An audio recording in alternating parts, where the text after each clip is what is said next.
کہا آپ تو وقت کے علامہ ہیں؟ کہا ہاں. کہا آپ اللہ کے ولی ہیں، نیک بندے ہیں؟ کہا بیٹی کہنا کیا چاہتی ہو؟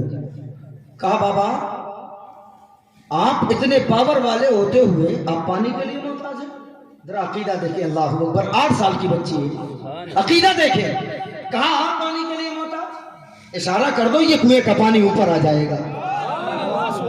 اب اختیار اللہ کے ولیوں کے پاس اختیار ہے، اور کبھی کبھی پاور ہوتے ہوئے بھی استعمال نہیں کیا جاتا.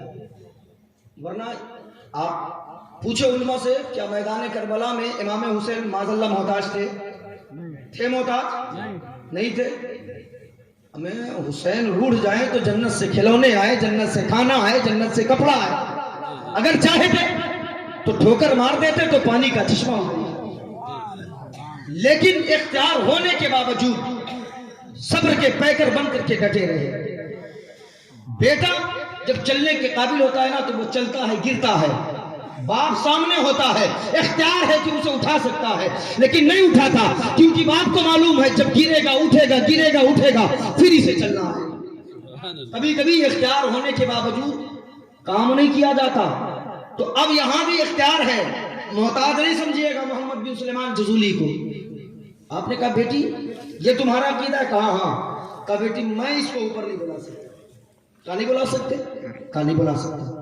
اب ذرا سنیں میری مائیں بہنیں، 8 سال کی بچی مسکرا کے کہتی بابا اگر اجازت دے دو تو اس پانی کو میں اوپر بلا لیتی ہوں. 8 سال کی بچی ہے. کہا اگر اجازت دے دو تو اس کنویں کا پانی میں اوپر بلا لوں گی. اللہ اکبر. محمد بن سلیمان جزولی ہیں. آپ حیران کبھی بچی کو دیکھتے ہیں، کبھی کنویں کی گہرائی کو دیکھتے ہیں. کہا بیٹی ایسا کر سکتی ہو؟ کہا ہاں کر سکتی ہو. کہا پھر جلدی کرتا کہ میں نماز ادا کر سکوں. اب بچی اپنے سر کو کنویں کے جانب جھکاتی ہے، جھکانے کے بعد کچھ پڑھتی ہے، پڑھ کر کے کنویں میں تھوک دیتی ہے. ادھر بچی کنویں میں تھوکتی ہے. محمد بن سلیمان جزولی فرماتے ہیں ادھر بچی کا تھوکنا تھا، ادھر اللہ تبارک و تعالیٰ نے کنویں کو پانی سے پر کر دیا تھا.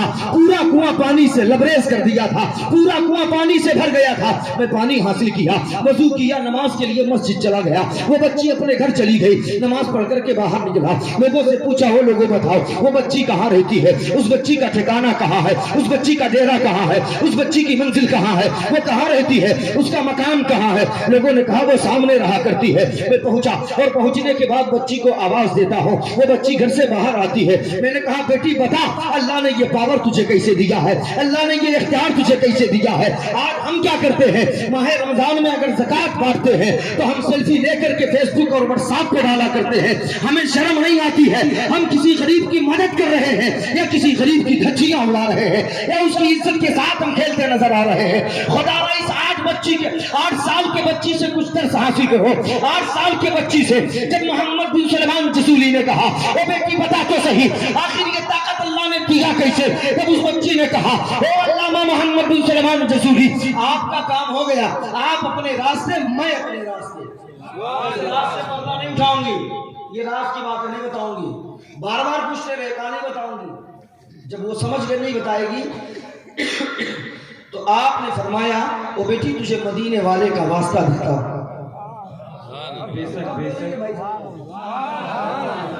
ایک بات بتائیں میں ایسے ہی بولتے بولتے کرسی چھوڑ کے ہٹ جاؤں گا. ہاں ابھی آپ کی مرضی ہے بھائی، مجھ کو بھی تو سانس لینا ہے نا. جب بولیں گے تو ہمیں رسپانس ملے گا تب تو ہم سانس لیں گے. اب بولیں گے نہیں تو ہم مشین تو کوئی ہے نہیں کہ آپ نے چپ لگا دیا تو ہم شروع کر گئے.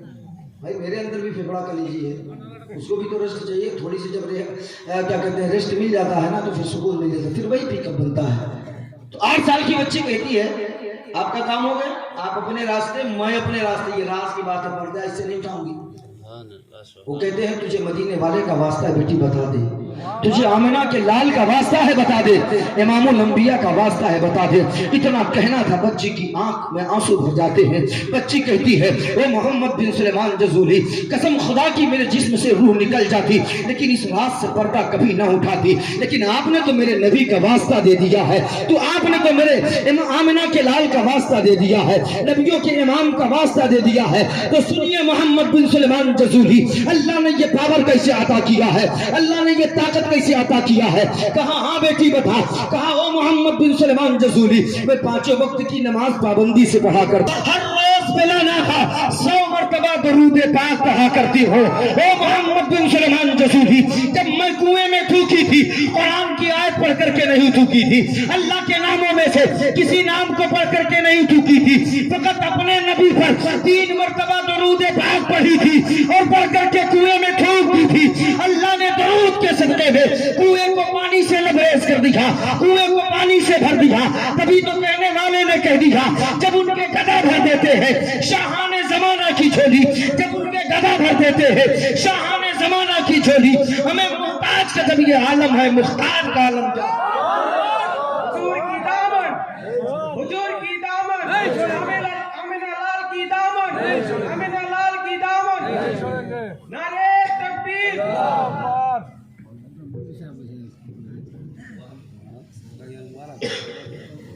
کہ جو علم والے ہیں اور جو غیر علم والے ہیں, کیا یہ دونوں برابر ہے؟ نہیں ہے. یہ کس سے کہلوایا جا رہا ہے؟ یہ مصطفیٰ سے کہلوایا جا رہا ہے. وہ مصطفیٰ جو آئے ہیں زمانے میں تو گورے کالوں کو ایک کیا ہے, اونچ نیچ کو ایک کیا ہے. وہ مصطفیٰ جو امیر اور غریب کو ایک کر دیا ہے. لیکن آج رب کہلوا رہا ہے, اے محبوب آپ فرما دیجئے کیا پڑھے لکھے اور ان پڑھ برابر ہیں؟ اب ذرا غور کریں. یہ اور بات ہے کہ آج اگر مدرسے کے لیے مطالبہ کیا جائے تو ہم اپنے بغلے جھانکتے ہیں. آج اگر مسجد کے لیے سوال کیا جائے تو پھر ہم سوچتے ہیں کہیں میری کمائی میں کمی نہ آ جائے. لیکن ایک بات یاد رکھنا, وہ لوگوں ہر کوئی نہیں خرچ کرتا ہے. میں نے پہلے کہا اللہ اس کا رسول جس کی دولت پسند کرتا ہے وہی اس کی راہ میں لٹایا کرتے ہیں, ہر کوئی نہیں خرچ کرتے ہیں. وہ لوگوں علم کا مقام بہت اونچا ہے. اگر آپ کو اندازہ کرنا ہے تو آپ فیصلہ یہیں سے کر لیں. میں رہنے والا یو پی کا ہوں اور آپ نے مجھے دعوت دی ہے اور ایک اچھی رقم دے کر کے آپ رخصت کریں گے. آپ میری قدر نہیں کر رہے ہیں بلکہ آپ علم کی قدر کر رہے ہیں. آپ کی بچی اگر عالمہ ہوگی اور ایک بچی جاہل ہے, اب دونوں بچیوں کو آپ ذرا دیکھیں اس کے رہنے کا انداز کیا ہے اور جو ان پڑھ بچی ہے اس کے رہنے کا انداز کیا ہے. وہ لوگوں آج ہم کیا کرتے ہیں, ہم انگلش کو فوقیت دیتے ہیں. ہم یہ سمجھتے ہیں کہ میرا بچہ انگلش پڑھ لے گا تو کامیابی مل جائے گی, میرا بچہ ڈاکٹر بن جائے گا تو کامیابی مل جائے گی, میرا بچہ انجینئر بن جائے گا تو کامیابی مل جائے گی. میں نہیں کہتا کہ ڈاکٹر نہ بناؤ, میں نہیں کہتا کہ انجینئر نہ بناؤ, میں نہیں کہتا کہ تم اپنے بیٹوں کو وکیل نہ بناؤ, اچھے سے اچھا وکیل بناؤ, اچھے سے اچھا اپنے بیٹے کو سرجن بناؤ, اچھے سے اچھا اپنے بچے کو انجینئر بناؤ. لیکن اس سے پہلے کہ اپنے بچے کو اتنی تعلیم دے دو تاکہ تمہارا بیٹا حلال کو حلال سمجھ سکے اور حرام کو حرام. پہلے اتنی تعلیم دے دو اپنے بچے کو. سبحان اللہ. بیٹیوں کو زیادہ ضروری نہیں کہ انگلش پڑھایا جائے بیٹیوں کے بارے میں, یا تو پھر اگر آپ کا مقصد یہ ہے کہ اسے نوکری کرانا, غیر محرم مرد کے ساتھ گھمانا ٹہلوانا ہے تو پھر ایم اے بھی یہ کراؤ. عورتیں کیا ہے, یہ گھر میں رہنے کی چیز ہے نا. شادی کے بعد آپ بہو لے کے آتے ہیں یا بیوی لے کے آتے ہیں تو پھر اس کو گھمانے ٹہلانے نہیں بھیجتے نا. جہاں تک ہوتا ہے آپ پردہ میں رکھتے ہو, پھر کیا ضرورت ہے. اگر دینی تعلیم حاصل کر کے آئے گی نا تو کم سے کم اتنا تو کر سکتی ہے کہ اپنے گھروں میں اگر اس کی نندے ہیں, اس کی ساس ہے, اس کی جٹھان ہے, دیوران ہے, جو بھی ہیں, جتنی عورتیں ہیں جو شرم کی وجہ سے کچھ مسائل نہیں پوچھ سکتی ہیں, تو کم از کم جس گھر میں پڑھی لکھی بچی چلی جائے گی یا تم بہو لے کر کے آؤ گے, کم از کم وہ اپنے گھر والیوں کو, اپنے گھر والے جتنی عورتیں ہیں انہیں کم سے کم وہ مسئلہ بتا سکتی ہے کہ جو مسئلہ وہ مرد سے نہیں پوچھ سکتی ہے, یعنی عالم دین سے نہیں پوچھ سکتی ہے. جبکہ حکم یہ ہے کہ اگر عورت کو کوئی مسئلہ جاننا ہو اور وہ ایسا مسئلہ ہو کہ جس میں شرم و حیا پایا جا رہا ہو تو وہ اپنے شوہر سے کہے, اس کا شوہر عالم دین سے پوچھے. لیکن آج کا معاملہ کیا ہے کہ آج کے لوگ عالم کے قریب تب آتے ہیں جب عالم کو برا بھلا کہنا ہوتا ہے, عالم کے قریب تب بیٹھتے ہیں جب پوچھنا ہوتا ہے مولانا مغرب میں کہاں تھے, مولانا عشاء میں تم کہاں تھے, اگر ایسا کرو گے تو ہم نہیں رکھیں گے. خدا را عالموں کو اتنا ہلکا نہ سمجھو. علم کا مقام بہت اونچا ہے. علم کا مقام کتنا اونچا ہے, میں بڑی تیزی کے ساتھ بات کر کے گزرنا چاہتا ہوں. وقت میں زیادہ نہیں لینا چاہتا, نہ تو میں آپ کو اوبنے دینا چاہتا ہوں. یہ اور بات ہے کہ آج ہم علم دین کو بہت ہلکا سمجھتے ہیں اور پھر کہتے ہیں مولانا تعویذ دے دو, مفتی صاحب آپ تعویذ دے دو. میری بہو جو ہے وہ میری بات نہیں مانتی ہے. تو نے بہو کیسے تلاش کی تھی؟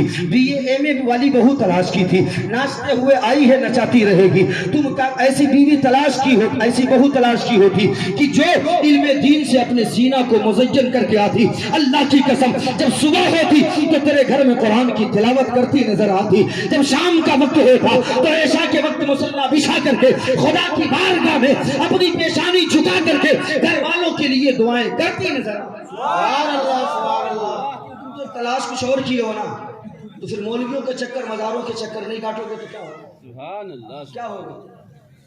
آج ہم انگلش تو پڑھائیں گے لیکن نہیں پڑھائیں گے. سن میرے بھائی, علم کا مقام کتنا اونچا معلوم میں بتا رہا ہوں. ایسا نہیں کہ بیٹا یا بیٹی علم سیکھے تو اس سے باپ اور ماں کو فائدہ نہیں پہنچتا, بہت فائدہ پہنچتا. اگر بچہ عالم بن گیا نا تو جتنی سانسیں لے گا ماں باپ کو اتنا ثواب ملے گا. عالم کا وہ مقام ہے جس راستے جس قبرستان سے عالم کو چھوڑ دو طالب علم گزر جائے, طالب علم علم دین حاصل کرنے والا بچہ جس راستے سے جس قبرستان سے گزر جائے اس قبرستان سے اللہ تبارک و تعالیٰ 40 دن کے لیے عذاب اٹھا لیا. ہمیں جب طالب علم دین سیکھنے والے بچے کا یہ مقام ہے تو پھر ذرا سوچ تو صحیح ان علماء کا مقام اللہ کتنا اونچا کیا. عالم کو اتنا ہلکا نہ لیا کرو, خالی پگار نہ دیکھا کرو, پگار کم ہے. جو کھا لیتا ہے نا عالم سوچا کریں آپ, جو پہن لیتا ہے عالم جتنی عطر وہ استعمال کر لیتا ہے نا سوچے آپ نہیں کر پائیں گے. کتنے گھر کا کھانا آپ کھاتے ہو؟ پورے محلے کا کھانا امام کھاتا ہے, آپ کو محسوس نہیں ہوتا ہے. نہ جانے کتنی جگہ کی دعوتیں, سال بھر میں کتنے کپڑے سلاتے ہیں آپ؟ 2 جوڑا 4 جوڑا. امام صاحب سے پوچھیں کتنا جوڑا ملتا ہے, تو امام سے اچھا کوئی نہیں کھاتا اور امام سے اچھا کوئی پہنتا بھی نہیں. اس کے یہ اور بات ہے کہ کیا کہتے ہیں کمائی کم ہے لیکن اللہ کا شکر ہے کہ ہم نے آج تک کسی عالم دین کو بڑی بیماری میں بھی ملوث ہوتے نہیں دیکھے. یہ اللہ کے رسول کی دعاؤں کی برکت ہے. تو علم کو ہلکا نہ سمجھیں. اب کچھ لوگ یہ سوچتے ہوں گے ہمیں مولانا چندہ کر لیا, ہم لوگوں کا جیب خالی ہو گیا, کیا ضرورت تھی؟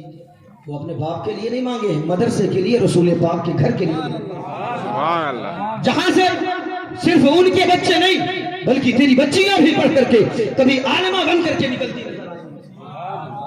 ذرا یہ کبھی تصور نہ کرنا, مدرسے میں دینے سے فائدہ بہت ہوتا ہے. آپ کے عالم دین علامہ اکرام الحق صاحب قبلہ جنہوں نے بہت اچھا خطاب کر کے آپ کو بتایا کہ خدا کے راہ میں خرچ کرنے کا بینیفٹ اور فائدہ کیا ہے.